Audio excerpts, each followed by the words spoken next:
पहले इंडिया से आती थी, ओके।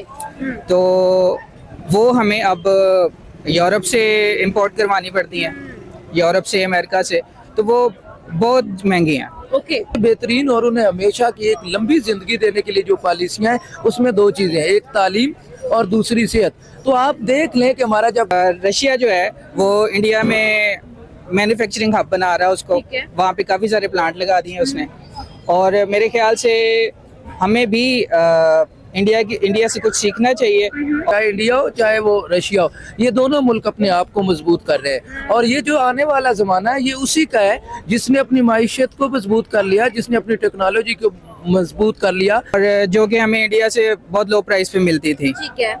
तो एक तो ये भी है कि हमें इंडिया के साथ भी अपना अच्छा पैचअप करना चाहिए। ये सारी जो ये एक मोनोपोली चल रही है एक्चुअली। रशिया की बात करें, रशिया बहुत सियाना है, वो जानता है और उन्हें पता है कि आने वाले जमाने में इंडिया में हम क्या कुछ कर सकते हैं। इंडिया हो पाकिस्तान हो, ये ऐसे कहते हैं। हेलो व्यूअर्स, अस्सलाम वालेकुम, पाकिस्तान, नमस्ते India, this is your host Amna Adil and you are watching my YouTube channel. बात कर लेते हैं इंडिया और रशिया के बढ़ते हुए रिलेशंस की। क्या वजह है कि इन अ गुड सेंस इंडिया ने रशिया को अपनी तरफ अट्रैक्ट कर लिया हुआ है, चाहे रशिया इंडिया को अपना मैन्युफैक्चरिंग हब बनाना चाह रहा हो या फिर इंडिया के साथ इंडियन रुपीस में ट्रेड करना चाह रहा हो।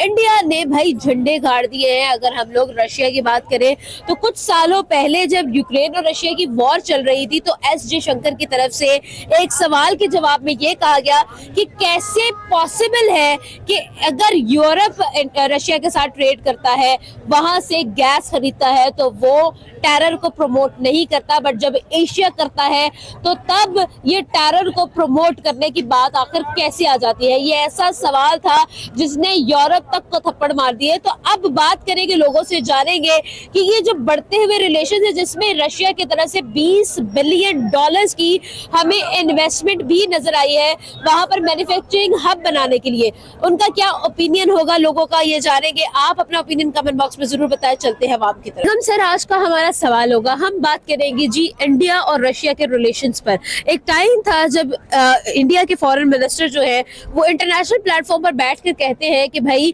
हमारी रशिया के साथ ट्रेड टेरर को प्रमोट नहीं करती। अब वही रशिया है जो उन क्राइसिस से निकलकर इंडिया की तरफ आ गया है, 20 बिलियन डॉलर्स की ट्रेड कर ली है, वहां पर जाकर इन्वेस्टमेंट कर दी है और मजीद उसको India as a manufacturing hub नजर आ रहा है कि हम अपनी सारी मैन्युफैक्चरिंग इंडिया में शिफ्ट कर रहे हैं। एक बहुत बड़ा गैप आ गया है भाई कि कहां पर इंडिया और रशिया की एक नॉर्मल रिलेशन से एक कहते हैं ना अटूट रिलेशन की तरफ ये लोग आ चुके हैं, बहुत ज्यादा क्लोज हो चुके हैं। प्यूटन की तरफ से एक टिल्ट आ चुका है, एक झुकाव आ चुका है कंप्लीटली इंडिया की तरफ। मैं आपसे ये जानना चाहती हूँ, कैसे हो सकता है कि ये सारी कहानी को इंडिया बदल के अपने हक में कर लेता है? अभी बहुत पीछे रह गए हैं और हम सोचने में नहीं। जो बड़े लोग होते हैं, ज़हीन लोग होते हैं, वो बुनियादी तौर पे पूरे मुल्क का, कौम का फायदा सोचते हैं। ये उनके इख्तलाफात हैं, जुग्राफियाई इख्तलाफात है, रशिया के इख्तलाफात हुए, किसी एक मामले पे हो गए, किसी वाक़े पे हो गए, इंडिया के साथ हो गए। लेकिन मौजूदा सूरत हाल में वो ये देखेंगे, रशिया भी ये देखेगा कि जिससे हमारे मुल्क को फायदा होगा हम वो काम करेंगे। तो वो किसी एक बंदे का बयान होगा, किसी एक जमात का बयान होगा, उनकी किसी एक गिरोह का बयान होगा जिसमें वो इंडिया के साथ तिजारत करना ना पसंद करेंगे। और इसी तरह इंडिया के कुछ लोग होंगे और एक ग्रुप होगा या एक जमात होगी, वो उनसे इख्तलाफ किया होगा और वो हमारे यहाँ हेडलाइन बन गई होगी, हमारे तक खबर पहुँच गई होगी। लेकिन मजमूई तौर पर ये दोनों मुल्क, चाहे इंडिया हो चाहे वो रशिया हो, ये दोनों मुल्क अपने आप को मजबूत कर रहे हैं। और ये जो आने वाला ज़माना है ये उसी का है जिसने अपनी माइशत को मजबूत कर लिया, जिसने अपनी टेक्नोलॉजी को मजबूत कर लिया, जिसने अपनी जदीद साइंस को, जदीद तालीम को मजबूत कर लिया। तो इंडिया आप देख लें, दिन ब दिन वो शोबस की इंडस्ट्री हो, उनकी कॉस्मेटिक इंडस्ट्री हो, फिल्म इंडस्ट्री हो, और उसके बाद जब आईफोन की आ गया और बाकी जो टेक्नोलॉजी के मैदान में वो बहुत तरक्की कर रहा है। और वो जो आप रशिया की बात करें, रशिया बहुत सियाना है, वो जानता है और उन्हें पता है कि आने वाले ज़माने में इंडिया में हम क्या कुछ कर सकते हैं। इंडिया हो पाकिस्तान हो, ये ऐसे कहते हैं कि जो जिनमें अल्लाह के फजल से चारों मौसम है, यहाँ पूरा साल ट्रेडिशन रह सकती है, तिजारत हो सकती है, बिजनेस हो सकता है। कई ऐसे ममालिक हैं जो बज़ाहिर पाकिस्तान से, इंडिया से बहुत आगे हैं, लेकिन वहाँ साल हर साल जो तिजारत है नहीं हो सकती। तो वो मजमूई तौर पे अपनी कौम की, मुल्क की बेहतरी के लिए ये छोटे इख्तलाफात, ये चीज़ें उलझा के वो इस काम पे आएंगे और ज़रूर उनका इसमें कोई ना कोई फ़ायदा होगा। और दूसरी तरफ इंडिया के अभी जिस तरह आप बात कर रहे थे, तो वो इस बात तक आ गया कि आलमी जो वैसे ट्रेडिशन होती है वो डॉलर में होती है, लेकिन वो इंडिया के पैसे की सूरत में बदलने तक तैयार हो गए। हाँ, इंडियन रुपीस में ट्रेड। हाँ, तो उसमें इंडिया को बजाय यह कि इंडिया को ये होगा कि उनके रुपए के उसकी कदर बढ़ेगी, उसकी कीमत बढ़ेगी, वो भी अपनी जगह पे मुतमईन और खुश हो जाएंगे और वो भी अपने काम में कामयाब हो जाएंगे, यानी उनकी भी ट्रेडिशन अच्छी हो जाएगी और इससे उनके मरासम ताल्लुकात भी बढ़ेंगे और आपस के अंदर जो इख्तलाफात हैं वो दूर होंगे। मुझे ये बताएं कि आपकी बातें तो मैंने सारी फॉलो कर ली, क्या रीजंस हैं कि जब हम इंडिया की बात करते हैं तो इंडिया में हम लोग को हर चीज़ प्लस नजर आती है।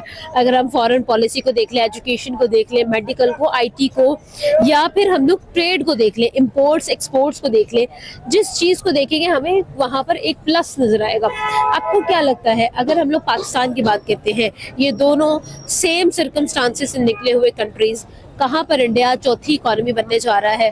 और अगर हम पाकिस्तान की बात करें तो हम उसी दौड़ में हैं, रोटी कपड़ा मकान। मुझे थोड़ा सा आपका इस पर ओपिनियन चाहिए होगा, क्या रीजंस हैं कि हम लोग अभी उसी दौड़ में हैं और इंडिया हमें कुचलता हुआ? माजरत के साथ पाकिस्तान मेरा वतन है, मुल्क है, मुझे जान से प्यारा है, अजीज है, लेकिन इसमें कोई कबाहत नहीं कि हमें अपनी गलती तस्लीम कर लेनी चाहिए।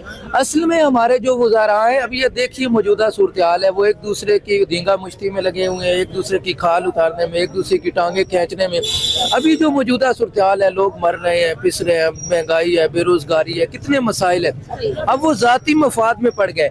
देखिए, जो भी बड़ी कौम होती है उनमें दो चीज़ होती है। सबसे पहली उनकी तरजीहात होती है कि वो ऐसे इक़दामात, ऐसी पॉलिसियाँ करते हैं जिससे उनकी आवाम खुश होती है, और आवाम के लिए सबसे बेहतरीन और उन्हें हमेशा की एक लंबी ज़िंदगी देने के लिए जो पॉलिसियाँ हैं उसमें दो चीज़ें हैं, एक तालीम और दूसरी सेहत। तो आप देख लें कि हमारा जब बजट मुतय्यन होता है तो उसमें हमारी तालीम का कितना हिस्सा होता है और उसके साथ दूसरा सेहत के लिए कितना होता है। देखिए, जो सेहत होगी तो तब जिंदगी जिएंगे ना, सेहत है तो सब कुछ है उसी से। तो हमारी वो तरजीहात नहीं, हमारी तरजीहात क्या है कि अपने आप को बढ़ाना है, अपने आप को मजबूत करना है और अपनी वो खुद परस्ती है, अपने आप को आगे आगे ले जाना है, यानी खुद गर्जी एक हमारे तरफ आ गई है। जब तक ये हम में से दूर नहीं होगी हम कुछ नहीं कर पाएंगे। बाकी ये देखें, वो कहा करते थे, हमारे बहुत बड़े शायर थे हबीब जालिब, तो उनका ये एक नज़्म है, उसमें वो यही मैसेज देते हैं कि चीन हमारा दोस्त है। हम ये नारे लगाते हैं और हमें वो जान से प्यारा है, हमारी बड़ी मजबूत दोस्ती है, लेकिन पता है आपको चीन के कवानीन कितने मजबूत है? वहाँ पे करप्शन की सज़ा क्या है, वहाँ पे धोखाधड़ी की सज़ा क्या है, वहाँ पे काम ना करने की सज़ा क्या है, और वहाँ पे किसी को पैसे ना देने की सज़ा क्या है। तो हमारे यहाँ हम दोस्त हैं, लेकिन दोस्त वाली अच्छी जो आदत है वो अडॉप्ट करने को तैयार नहीं है। तो हमें सिर्फ दुश्मन किसी को करने की बजाय या दुश्मन खेलने की बजाय अपनी गलतियों को सुलझाना चाहिए। मैं तो अक्सर कहा जाता हूँ कि कहता हूँ कि गलती करने के बाद उसका एहसास ना होना दूसरी गलती, और एहसास होने के बाद उसको दुरुस्त ना करना तीसरी गलती, और दुरुस्त ना करने के बाद उस पर डटे रहना चौथी गलती होती है। और इसी तरह गलती दर गलती होती चली जाती है और एक वक्त आता है बहुत कुछ गलत हो जाता है। आखिरी सवाल है सिर्फ मेरा, सर आपने बहुत अच्छे से सब कुछ एक्सप्लेन किया है। लास्ट क्वेश्चन करूंगी, इंडिया के जब हम फॉरेन रिलेशंस की बात करते हैं, इंटरनेशनल रिलेशंस की बात करते हैं, हर कंट्री के साथ एक इक्विलिब्रियम हमें नजर आता है। उन्हें हर एक चीज के साथ जो है वो लोग अपनी कंट्री के रिलेशन बढ़ाते हुए नजर आ रहे हैं, चाहे वो सऊदी अरब हो, चाहे वो यूरोप की कोई भी ब्राजील कंट्री हो, या फिर वो यूनाइटेड स्टेट्स ऑफ अमेरिका ही क्यों ना हो। पाकिस्तान को वो अपनी फॉरेन पॉलिसी में काउंट भी नहीं कर रहा है। क्या रीजंस है कि ये चीज हमें इस तरह से पोर्ट्रे करनी पड़ी? मैम, इसकी एक बुनियाद देखिए ना, थोड़ा पीछे जाएं, आप चीज़ों को समझे, उसकी वजह क्या है। जब भी किसी माशरे में जिद आती है, नफरत आती है, गुस्सा आता है, हक मारा जाता है, तो वहाँ पे लोग सोचने वाले, खैर खा लोग नहीं पैदा होते। वहाँ पे लोग क्या होते हैं कि वो अपना बदला लेने की कोशिश में करते हैं, और बदकिस्मती से हम पिछले कई सालों से एक दूसरे से बदला लेने में लगे हुए हैं। तो हमारी वो तरजीहात है ही नहीं कि हमने तालीम के मैदान में आगे बढ़ना है या ये करना है, या मजमूई तौर पे यकजा होकर मुल्क की बेहतरी के लिए सोचना है। हम सब अपने अपने ज़ाती मफादात में या अपने मफादात में लगे हुए, इसलिए ऐसा हो रहा है। आप वो जो बात कर रहे हैं ना कि वो इंडिया आगे निकल रहा है या किसी मैदान में वो कोशिश कर रहा है, तो वो देखें आपस में मामलात उनके होते हैं, लेकिन जब आलमी सतह पे उनके कोई मसला होता है तो वो एक हो जाते हैं। बाकी ये सभी में होते हैं और हमें भी ये करना चाहिए। जी बिल्कुल। बाय सेल्फ है, सेल्फ मेड कंट्री है।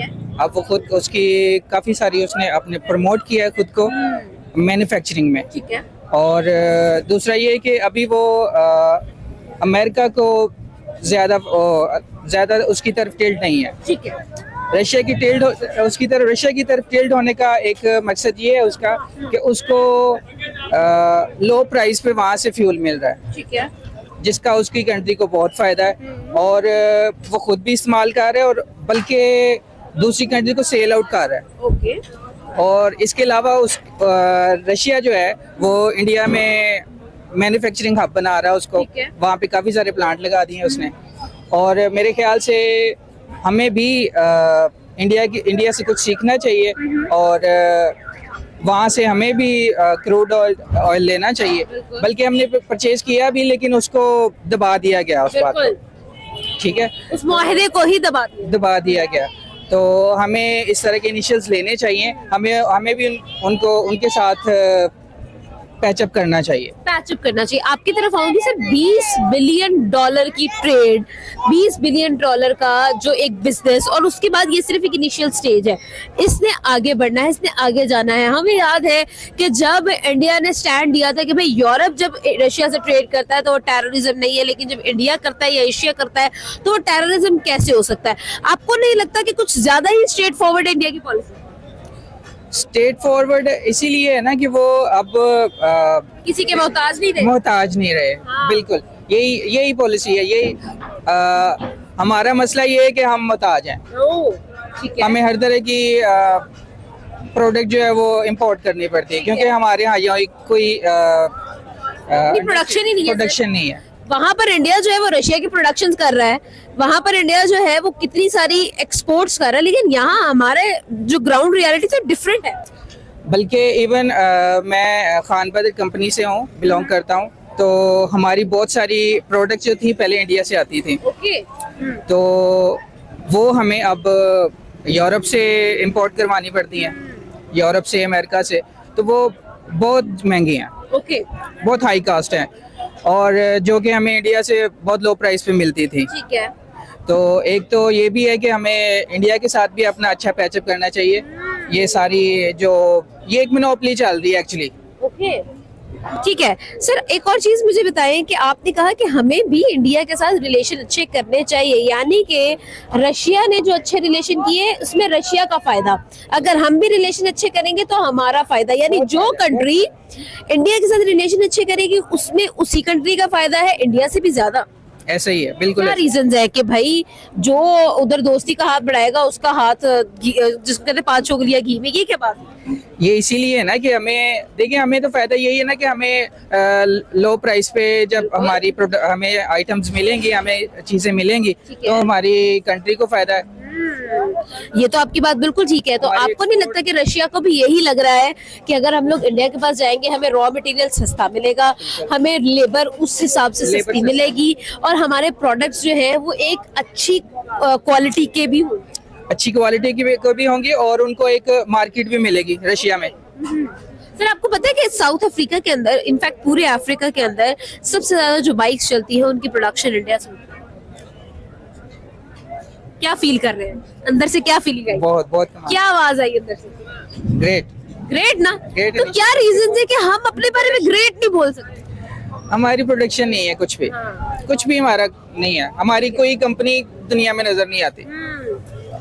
तो अवाम इसके लिए क्या कर सकती है? मतलब आप जैसे, मेरे जैसे लोग, जो हमारी यंग अवाम है, जो अभी एक यंग ब्लड है, जिसके अंदर कुछ करने की चाह होनी चाहिए लेकिन नजर नहीं आती, आपको क्या लगता है कि क्या स्टेप्स है जो हम ले सकते हैं, जो हम ले ही नहीं रहे हैं?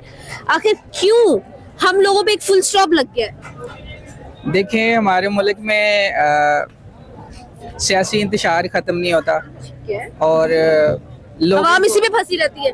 अवाम इसी में फंसी रहती है, बल्कि ये एक मैं तो कहूँगा कि ये अवाम के साथ एक मोनोपली की जाती है अवाम को, माइंड को बिजी रखने के लिए, ठीक है। ताकि वो इन्हीं बातों में फंसी रहे। ओह, ना माइंड फ्री होगा और ना कुछ और सोचेगी। ना माइंड फ्री होगा और ना ही कुछ और सोचेगा। सर क्या हल है? मतलब ठीक है, एक इंडिया था जो हमारे साथ वाले मुल्क में था, बिल्कुल दीवार के साथ दीवार, बॉर्डर के साथ बॉर्डर, और इकोनॉमी में भी बहुत डाउन था। वही इंडिया अब चौथी बड़ी इकोनॉमी है, हम लोग उसको ऐसे करके देख रहे हैं, क्या रीजन? जब तक ये इनके सियासी हालात स्टेबल नहीं होंगे कुछ नहीं हो सकता, और हमें एक अच्छे लीडर की भी ज़रूरत है ठीक है, जो इनको किसी अच्छी राह की तरफ लेके जाए। बिल्कुल ऐसा ही है। Thank you so much.